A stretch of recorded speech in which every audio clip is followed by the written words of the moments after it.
group this is. These are the best.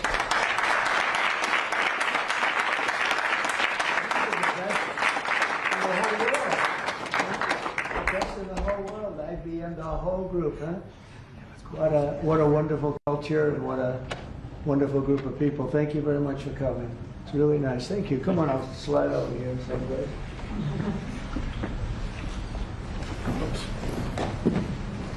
For the media, I will tell you, this is a serious group of people. Right? That's great. Thank you very much.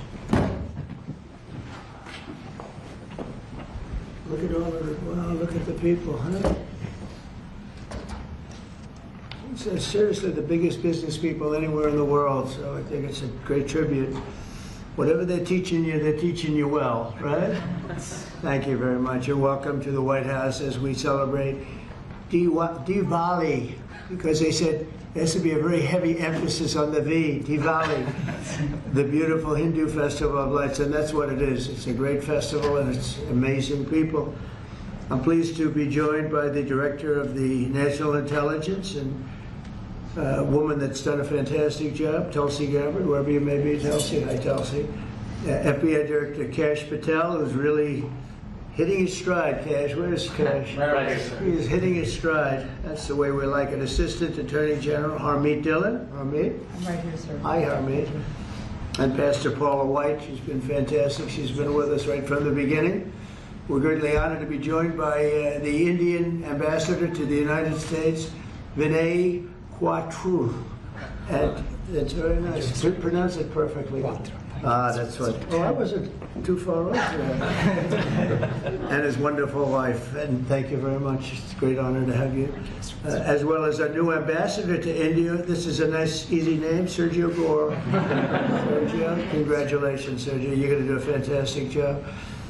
And thanks as well to incredible Indian American business leaders, the biggest in the world, really. If you look at these companies, what they've done, the biggest in the world. CEO of IBM, Arvind Krishna, and Arvind, congratulations. I know you're working hard on a couple of jobs that I'm watching, and good luck with them, right? Yes. Good luck. It's amazing what you've done. Chairman and CEO of Adobe, and that Adobe is big stuff, and that's Shantanu Narayan. Thank you. Thank you very much, Shantanu. Nice to see you. Thank you very much. CEO of Micron Technology, we know what that is, Sanjay Marotta. Sanjay, nice to see you again. And CEO of Palo Alto Networks, Nikesh Arora. And I want to thank you very much for, and great success. It's a hell of a group of people. And in addition to that, we have a lot of other tremendously successful people gathered. On behalf of all Americans, let me also extend our warmest wishes to the people of India. I just spoke to your Prime Minister today. We had a great conversation. We talked about trade, we talked about a lot of things, but mostly the world of trade. He's very interested in that. Although we did talk a little while ago about let's have no wars with Pakistan. And I think the fact that trade was involved, I was able to talk about that. And we have no war with Pakistan and India, and that was a very, very good thing. But he's a great person, and he's become a great friend of mine over the years. In a few moments, we'll light the Diya as a symbol of faith in the victory of light over darkness. It's a beautiful term, light over darkness. That's what it's all about. It's knowledge over ignorance and good over evil. During Diwali, revelers recall ancient stories of enemies defeated, obstacles removed, and captives freed. The glow of the Diya flame reminds us to seek the path of wisdom and to work with diligence and to always give thanks for our many blessings. And we do have many blessings. Everybody in this room has many blessings. And even the, I will say, I'm not going to use the word fake news. I refuse to use it. The media has some good blessings. One of the blessings is that you didn't have to stand in the mud outside anymore. You know, you now have a beautiful stone surface, the identical color of the White House. For years they had to stand when we had press conference in the mud because it was grass, and I decided to take care of that, so I think they appreciate it. As we look back in the past year and really look up to the next number of years and hopefully decades and centuries, we've got much to be thankful for, and Think of it, a year ago we were a dead country. This country was a dead country, and now we're the hottest country anywhere in the world. These guys can testify to that, because I know this. I watch their stock prices, and they're like rocket ships, right? Do they ever stop? Let's keep it that way. Right? Let's not talk about it, right? Let's just keep it that way. It's amazing. We have more than $17 trillion. They're part of the reason.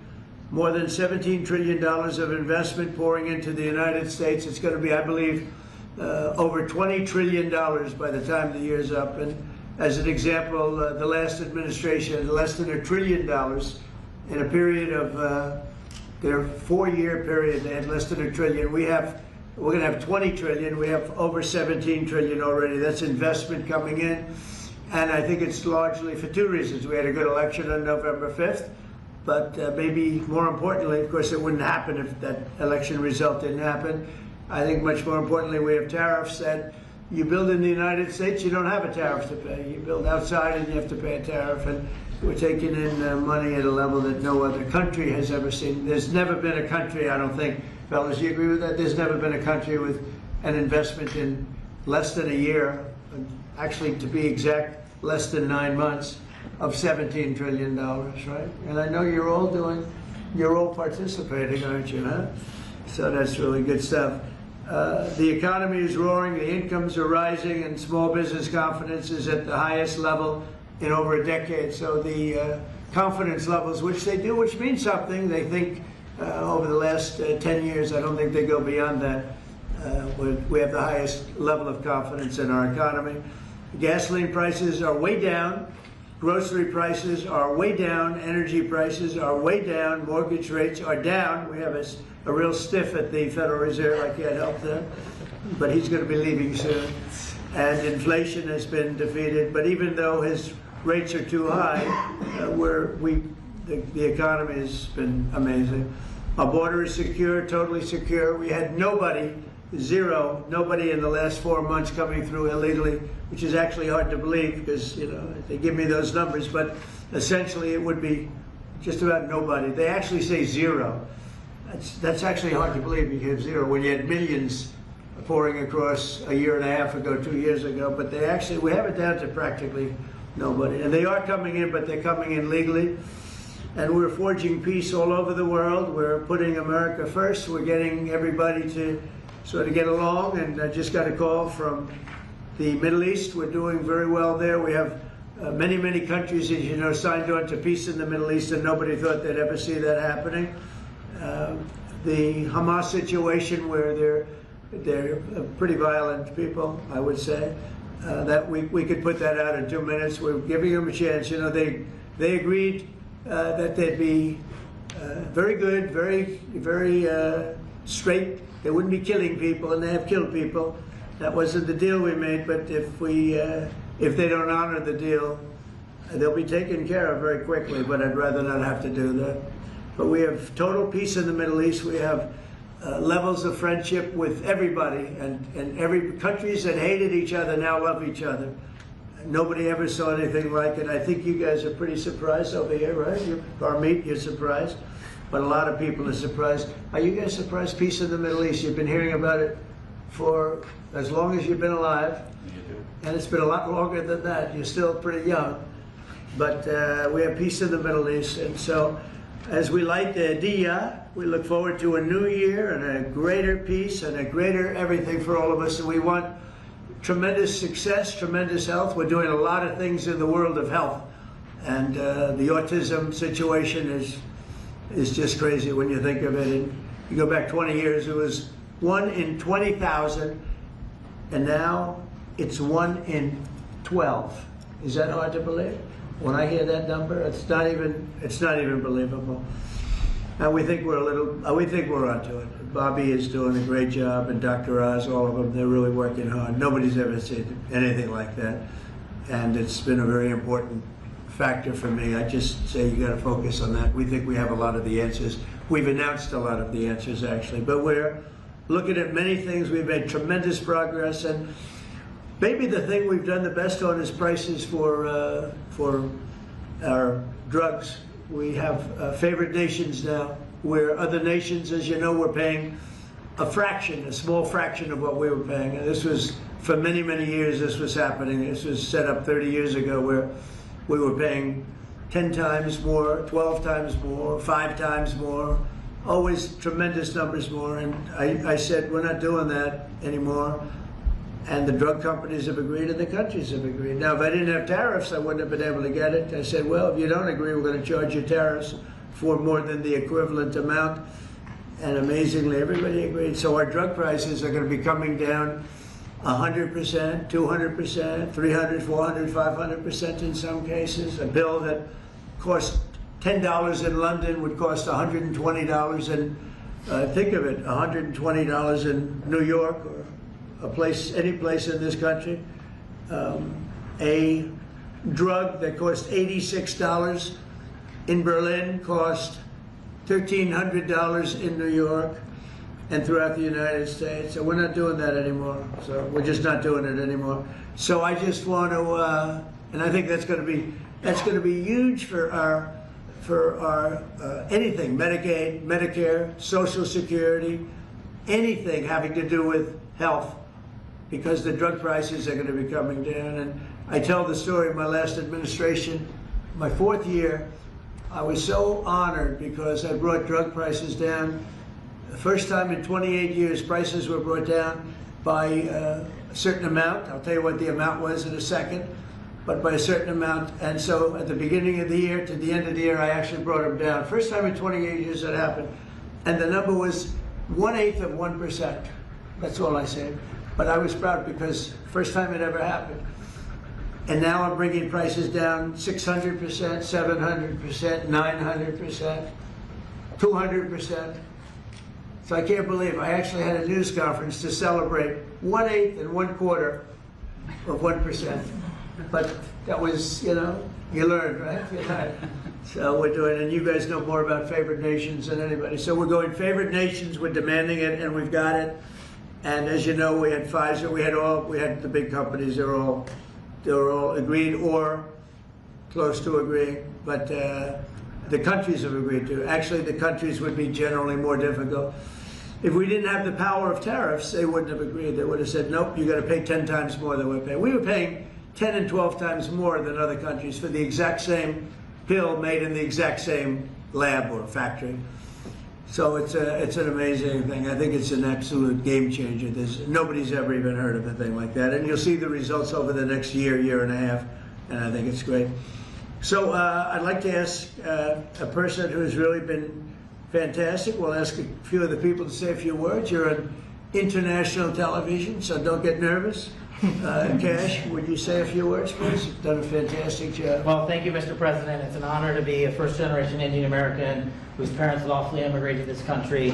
And under your leadership, so many more millions of Americans are living that dream. And to celebrate it here in the Oval Office on Diwali, which you said, rightfully so, is a triumph of good over evil. It's just an incredible honor. It's incredibly humbling. Indian Americans around the world and Indians around the world are thrilled that you are such a profound leader in sharing this diversity with the world, and we can't thank you enough, and happy Diwali. Great. Well, thank you. Congratulations on everything. And how about a great company, IBM? He's taken this company from, it was a little troubled, as I remember, a few years ago, like 10 years ago, to being one of the hottest companies anywhere in the world. Arvind, could you say a few words? Thank you, Mr. President. In the spirit of Diwali, we should also acknowledge all that the President and the administration is doing to really boost technology, innovation, and that leading to economic growth. I want to point out, people forget often how much public and private partnerships in the United States have mattered to boost technology. You look at semiconductors, you look at space, you look at the internet, mobile, and hopefully quantum down the road. So, Mr. President, I'd like to thank you for all that you're doing to boost our technology leadership. Well, you have done amazingly, and I just think it's incredible. I know exactly what you've been through, because it was a troubled company until you came along, and you made it very untroubled. You made it a rocket ship, so I congratulate you. Thank you, Arvind, very much. We have a very, very great company, Adobe and Shanta. Could you say maybe a few words, please?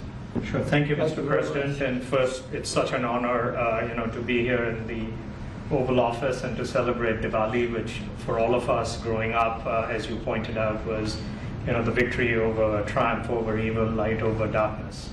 I think what you're doing, Mr. President, to have peace and prosperity and investment in this country is just amazing.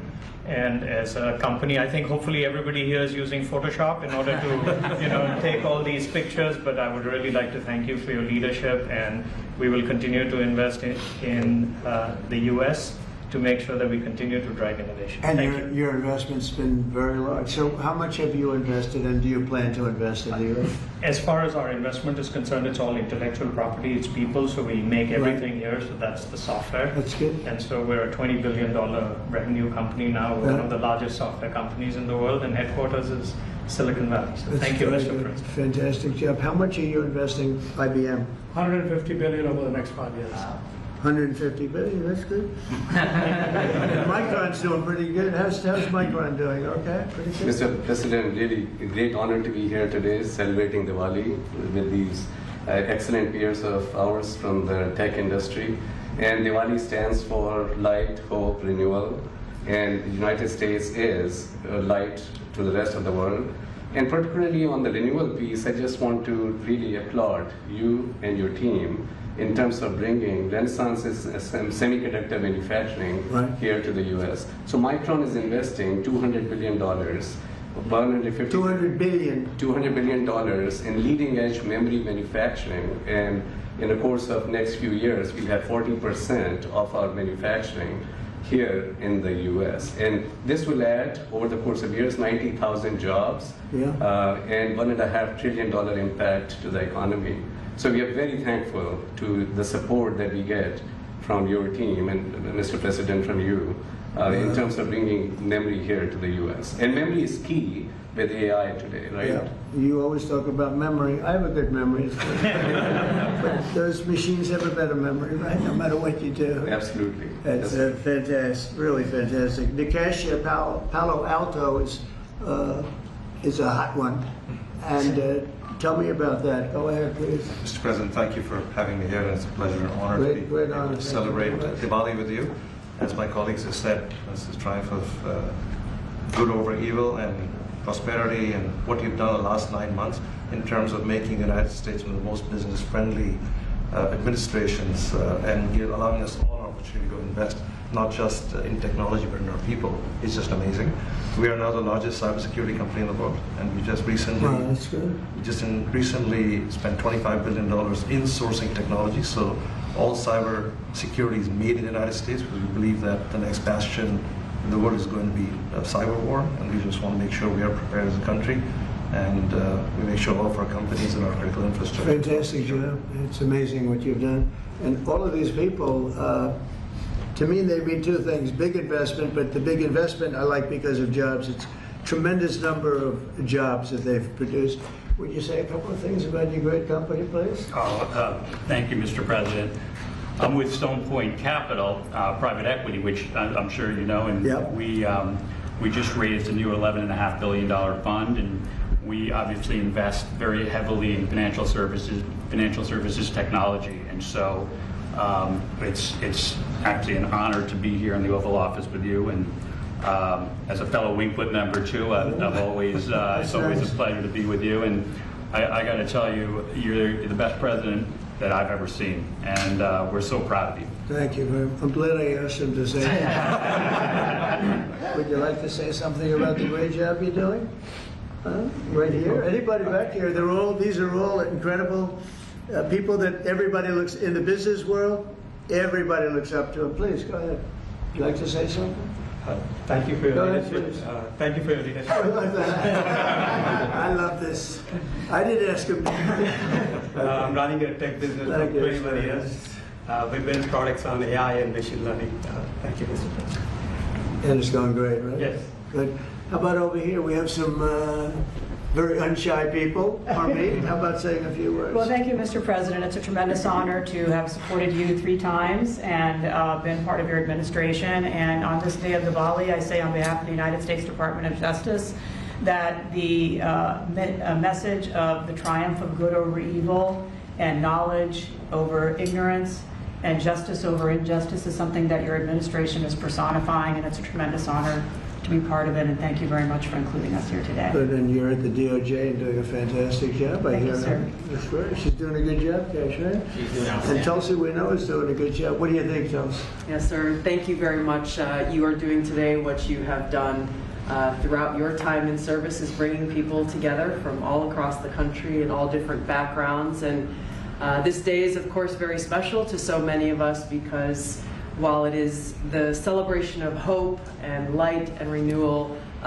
we can never forget that the source of that hope, light, and renewal comes from God's love for every single one of us. And so today we celebrate God, His love, and the blessings that He has shared with all of us. Oh, fantastic. Thank you all very much. Anybody like to say anything?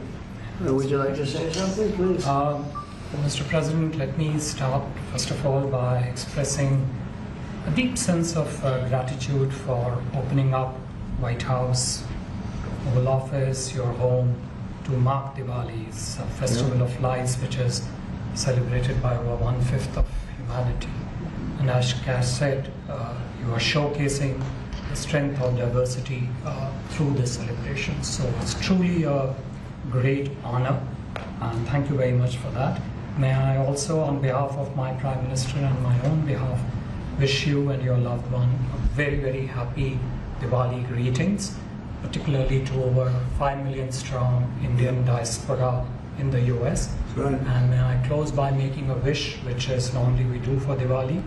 We wish that the light of Diwali continues to shine on your success and on the strength of India-US partnership. Thank you very much. So, spoke to him today. He's doing well. And your country is doing very well, you know that. Thank you, Mr. President. So we're supposed to light something, but I thought maybe because he's had such an outstanding year, I'm going to ask Arvind to maybe do the honors. Can you handle it for me, Arvind? I think you might do a better job than me. So if you could take care of that, it would be great.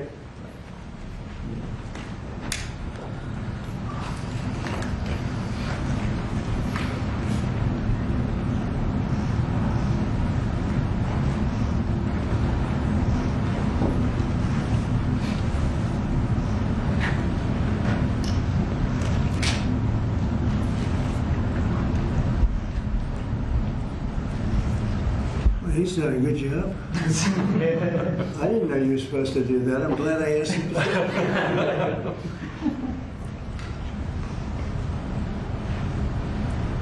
Would you like to come to light?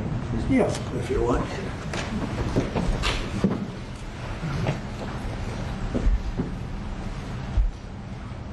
Okay.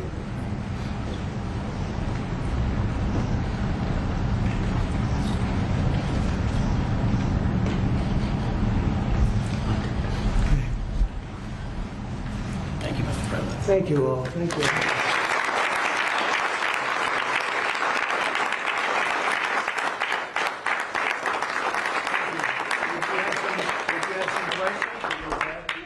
Mr. President, the meeting with Vladimir Putin is canceled or put on hold. Do you know what happened there, and does that affect your decision whether or not to send tomahawks? No, I don't want to have a wasted meeting. I don't want to have a waste of time, so I'll see what happens. But we did all of these great deals, great peace deals. They're all peace deals, agreements, solid agreements, every one of them. But this one, and I said, go to the line of battle, the battlefield lines, and you pull back and you go home, and everybody takes some time off, because you got two countries that are killing each other. Two countries that are losing 5,000 to 7,000 soldiers a week.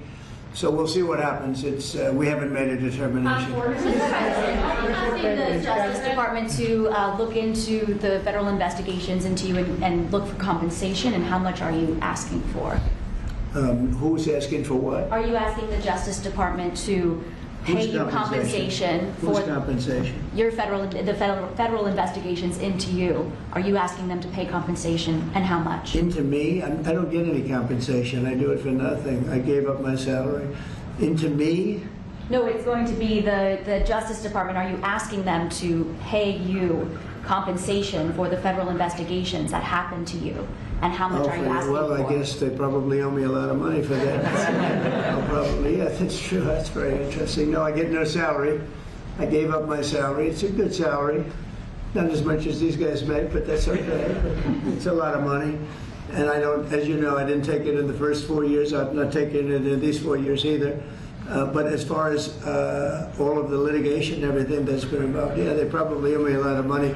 But if I get money from our country, I'll do something nice with it, like give it to charity or give it to the White House while we restore the White House. And we're doing a great job in the White House. As you know, the ballroom is under construction. It's going to be, they've been trying to get it for 150 years. And it's really, I think it's going to be fantastic. But we'll see what happens. I mean, we have numerous cases having to do with the fraud of the election, the 2020 election, and because of everything that we found out, I guess they owe me a lot of money, but I'm not looking for money. I'm looking for really, I think it's got to be handled in a proper way. If it's not handled in a proper way, we don't want it to happen again. We can never let what happened in the 2020 election happen again. We just can't let that happen. And so the way we go, I know Kash is working on it, everybody's working on it, and certainly Tulsi's working on it. We can't let that happen again to our country. Look at what's happened where you have millions of people being allowed to come into our country, all because of a crooked election, where they come from prisons, they come from jails, they come from mental institutions and insane asylums, they're drug dealers. The people that they've allowed to come into our country. We cleaned them out in Washington, D.C. We have a very safe capital right now. We have a capital that's as safe as it can be. But I don't know. I mean, you'd have to ask the lawyers about that. Mr. President, a comment and a question, please, for you. First of all, you have just 1 billion plus hearts around the globe, including in India, by celebrating the Diwali in the White House right here. And my other comment is, Mr. President, I like his question already. In February, you and the White House staff gave a warm welcome to the Prime Minister of India, Mr. Narendra Modi. And after that, I decided to make a short trip to India for you, how popular you are in India. And I went there in a holiest also festival there, millions of people were there, and also Prime Minister Narendra Modi was addressing a media event, 5,000 people. I was one of them there listening to him. And when I went to several states in India, what I found out, Mr. President, 3 people are most popular there. Prime Minister Narendra Modi, President Donald Trump, Mr. Kash Patel, and also with the surprise, our White House press secretary, Caroline Levitt. She's doing good, right? She is doing good. Superstar. And Mr. President, my question is, you had a great relationship with the people of India when you visited India, and with the Prime Minister of India, Narendra Modi, and also with the Indian American community. Where do we stand today, all those relations from 45 to 47 in the future, Mr. President? Please, thank you. Well, we stand great, and the people of India, I love the people of India, and we're working on some great deals between our countries. I spoke to Prime Minister Modi today, as I mentioned before, and we just have a very good relationship.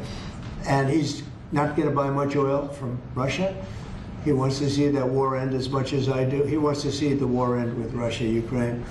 And as you know, they're not going to be buying too much oil. So they've cut it way back, and they're continuing to cut it way back. Mr. President, Mr. President, Yeah, please. an appeals court recently ruled that you can send the National Guard in Portland, Oregon. Do you feel unfettered to send the National Guard into whatever city you want now? Well, I guess so. That was the decision. That I can send the National Guard if I see problems. I looked at Portland over the weekend. The place is burning down, just burning down. We weren't there. We didn't spend much time there because we were waiting for that decision. But the court, probably maybe that influenced the court. But you look at a place like Portland, it's ridiculous when they say that there's no problem. The place it was on fire over the weekend. But we won the case in Court of Appeals. I think it was the Ninth Circuit, so that's pretty good. And a very strong opinion that we have the right to use the National Guard. You would think that would be common sense. We have the right to use the National Guard to put out trouble. Well, that's how I got elected.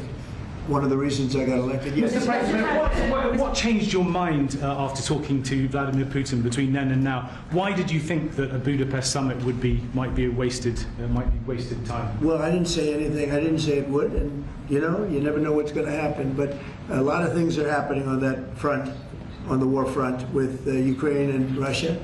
And we'll be notifying you over the next 2 days as to what we're doing. Did you hear a lot of things are happening. Did you hear something from the Kremlin? Kremlin? We're going to get it solved. Yeah, please. Mr. President, on Ukraine, do you still see a chance for a ceasefire? And what is Putin asking for? Do you still see a chance for a ceasefire? And what is Putin asking for? I do. It's a vicious look. It's a vicious war. It doesn't really affect us. We sell equipment to them. We sell equipment to NATO. And NATO gives it to Ukraine, but we don't pay anything anymore. Biden spent $350 billion. The war would have never happened if I were president. Would have never, not even a million years. And Putin knows that too. Would have never happened. But it did happen, and I came in, and I have to see if I can put it out. But it doesn't affect us because we're not losing soldiers there. Although, when I first came in, that could have ended up, it's not going to happen. But it could have ended up in World War III. That was really out of control.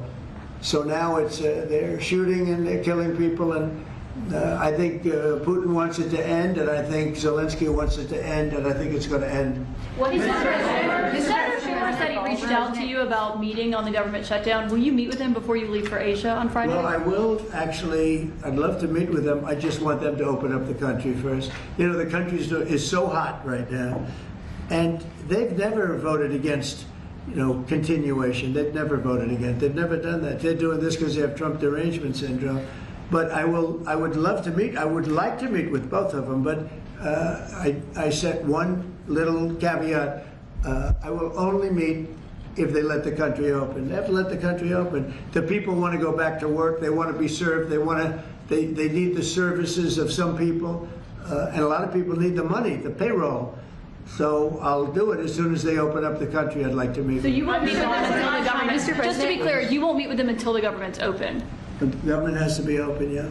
The government has to be. You know how long it would take for them to do that? Just say, okay, government's open. That's it. There is nothing. How long? They're not negotiating. What they're doing is saying they lost the negotiation, and when we got the great big beautiful deal done, they lost that negotiation. Now they're saying, well, we want to get some of the things we lost.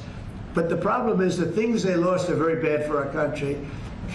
We don't want to have people come over from all over the world, from prisons and all, and have them have their health care paid for. We want to take care of people that are American citizens and all. So they want $1.5 trillion of money to be wasted and jeopardize the health care of other people. We're not going to do that. So I would love to meet with them. We want the country open first. Mr. President, a new poll shows that if Curtis Sliwa dropped out of the New York mayoral race, then Andrew Cuomo would only trail Mamdani by 4 points. Would you call Curtis Sliwa to drop out of the race so that can happen? Well, I looked at the polls, and looks like we're going to have a communist as the mayor of New York. It'll be very interesting. But here's the good news. He's got to go through the White House. Everything goes through the White House, at least this White House it does, and we'll have to see what happens. But if he dropped out, he's not going to win, and not looking too good for Cuomo either. But maybe, I don't know, if he dropped out, maybe Cuomo would have a little bit of a chance, but not much, because it looks like the lead it's not a great lead, but it's big enough that he should be able to win. So, I don't know that I want to get involved. It's really a question of, would I rather have a Democrat or a communist? And I would rather have a Democrat than a communist. Will you meet with Mamdani if he wins? Yeah, I'll speak to him. Mr. President, I have an obligation to speak to him, but I love New York. I've always loved New York. I just can't believe a thing like this is happening. I left New York, and we had a mayor, de Blasio, who was a disaster, but when I left, it was sort of before he could really take hold. And boy, New York was a hot city, and now it's sad to see what's happening, frankly. And with the communists in charge, look, you just go back 1,000 years. I mean, it's been done many times, 1,000 years. It's never worked once, so it's not going to work now either. On your Mr. President, you're building your ballroom right now. They're also building the Obama Presidential Library. I'm wondering if you've He seen. needs help. Have you seen pictures of the architecture and Yeah, what I do you think did. It's not too pretty. No, but it's closed. It's stopped. They ran out of money. I mean, he's building a library / museum. You know, you call it some museum, and usually they call it both. They call it library and museum. That's the official name. And they're stuck. And he wanted only women and DEI to build it. Well, that's what they got. And the construction workers are standing out there and saying, we want to be able to build it. You know, you have I built a great building in Chicago, as you know, a big, beautiful building, one of the tallest buildings in the country. And we got it built very quickly, very well. And we used the construction workers of Chicago. They're great workers. They're great construction people. And I suggest that you get them involved. But they're hundreds of millions of dollars over budget. And I think it stopped. I'm reading these terrible stories. But that's the way our country was run under President Obama, too. Nobody knew it. Mr. President. Thank you, Mr. President. Russia remains China's top crude oil supplier in September. Are you considering tariffs on China? Well, I mean, you read the same papers as I do, but I don't have to read the papers because I'm the one. Right now, as of November 1st, China will have about 155% tariff put on it. And I don't think it's sustainable for them, so I want to be nice to China. But China's been very rough with us over the years because we had presidents that weren't smart from a business standpoint. Some were good politicians, some weren't even good politicians, but they allowed China to take advantage of us and every other country to take advantage of us. If you see, I made a deal with the European Union. I made a deal with Japan, with South Korea. I made a lot of these deals that are great deals. And I was able to do it. It's really national security. I was able to do it because of tariffs. And we're getting hundreds of billions, even trillions of dollars paid into the United States. We're a very rich country again. We'll start paying off debt. We'll do a lot of things. We'll probably make a distribution out of some of the tariff money. I think we're going to make a distribution over the next fairly short period of time to people because we took in so much money from the tariffs. Just European Union, $650 billion. Japan, $550 billion. South Korea, $350 billion. That's even a lot of money for you guys, right? That's not bad, right? But no, we're taking in a lot of money, and it keeps people like this here because that's why they're coming in. I mean, you wouldn't be, I mean, I'm not going to speak for you, but generally they won't be coming in if it weren't for tariffs. They come in here and they don't have to pay any tariff. If they do it outside, they pay a lot of money, a lot of tariffs. The money comes to us.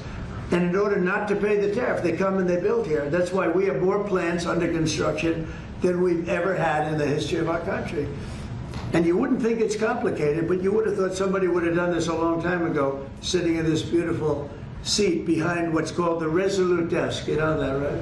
This is a very famous. This is even more famous than any of your desks. But your desks are very good. Just follow up on her question to you, because the New York Times is reporting that your legal team is seeking $230 million from your own Justice Department now in response to the investigations into you. Is that something you want your legal team to do? I don't know what the numbers are. I don't even talk to them about it. All I know is that they would owe me a lot of money, but I'm not looking for money. I'd give it to charity or something. I would give it to charity, any money. But look, what they did, they rigged the election. And as you know, we had, in one case, 60 Minutes had to pay us a lot of money. George Slobodanopoulos had to pay us a lot of money, and they already paid. You know, they paid me a lot of money because what they did was wrong. And you know, when somebody does what's wrong, now with the country, it's interesting because I'm the one that makes the decision, right? And you know, that decision would have to go across my desk, and it's awfully strange to make a decision where I'm paying myself. In other words, did you ever have one of those cases where you have to decide how much you're paying yourself in damages? But I was damaged very greatly, and any money that I would get, I would give to charity. Thank you, Mr. President. Yeah, please, go ahead. Is the Democrat Party now more Zohran Mamdani's party than it is even Leader Schumer's or Leader Probably Jeffries? is, yeah. Look, it's mean, maybe he'll run for president in 4 years. You have a communist president. That would be interesting, right? I don't see it happening. You know, I've always said you will never see, and I always talked about socialism, and you will never see a socialist so-and-so.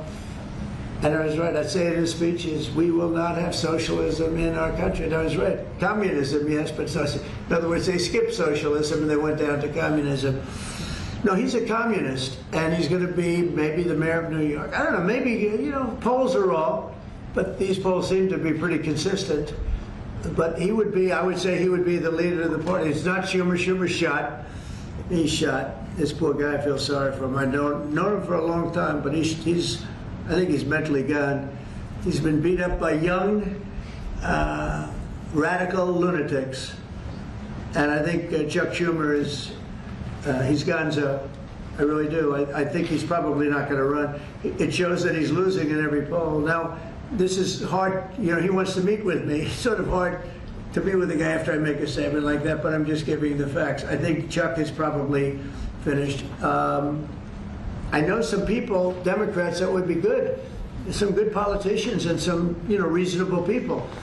But I understand that they would not have a chance of, you know, getting even the concept of holding the torch. They're not going to get it. But they have some people that I really believe they're low IQ people. They're stupid people. And they seem to be leading the party. So we'll see what happens. Look, the Republicans are strong. We have great leadership. We're very strong in every way, and we're going to keep it that way. But we are really a strong party. You know, our party's grown magnificently. We've gotten away. Look at all the union votes I got. Nobody thought that was ever possible. Look at the election where I won popular. I won everything. I won all 7 swing states. If you win 3 or 4 swing states, you're doing great. I won all 7 by a lot. And I think the best thing when you look at districts, 2,700 versus 525. That's big. That's why the map shows all red. So we won in a tremendous landslide, and that's because people like our policy. I guess they like me, but they like my policies. Strong borders, good education, low taxes. You know, in the great big beautiful bill, we got the biggest tax cut in history. Not only no tax on tips, no tax on Social Security, no tax on overtime, we got the biggest tax cut in the history of our country in the bill that we just approved. And I think people see that and they like it, and that's why we're doing well, but they are not. They do not have leadership. Thank you very much, everybody. Thank you very much.